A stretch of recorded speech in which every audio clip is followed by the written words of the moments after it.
सोलापुरामध्ये ऐन महापालिका निवडणुकीच्या तोंडावर भाजपनं राष्ट्रवादी काँग्रेसला मोठा धक्का दिलाय। राष्ट्रवादी काँग्रेसचे प्रदेश उपाध्यक्ष आणि माजी नगरसेवक किसन जाधव आणि माजी नगरसेवक राजेश गायकवाड आणि राष्ट्रवादीचे युवक सरचिटणीस चेतन गायकवाड यांनी असंख्य कार्यकर्त्यांसह भाजपमध्ये प्रवेश केलाय। सोलापूरचे पालकमंत्री आणि भाजपचे नेते जयकुमार गोरे यांच्या उपस्थितीमध्ये हा पक्ष प्रवेश पार पडलाय।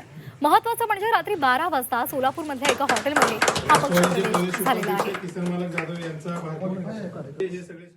भाजप पक्षाच्या विकासाच्या कामाच्या मुळे आम्ही आमच्या भागाचा देखील सर्वांगीण विकास होणं गरजेचं आहे हा उदात्त हेतू मनामध्ये ठेवला आणि भारतीय जनता पार्टीमध्ये आज या ठिकाणी राष्ट्रवादीच्या सहकाऱ्यांच्या समवेत आज या ठिकाणी भाजप पक्षामध्ये प्रवेश घेण्याचा निर्णय केला।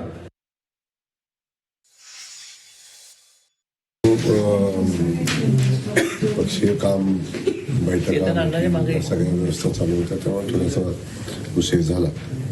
तो राष्ट्रवादी काँग्रेस पक्षाचे प्रदेश उपाध्यक्ष आणि या शहराचा अनेक वर्षापासून नगरसेवक म्हणून काम करत असलेले संजय जाधव आणि नागेशजी गायकवाड हे जे पण राष्ट्रवादी काँग्रेस पक्षाचे जवळजवळ 4 टनचे नगरसेवक आहेत। त्यांचे आम्ही सहकार्य त्या सगळ्यांचा आज भारतीय जनता पक्षामध्ये प्रवेश झालेला आहे।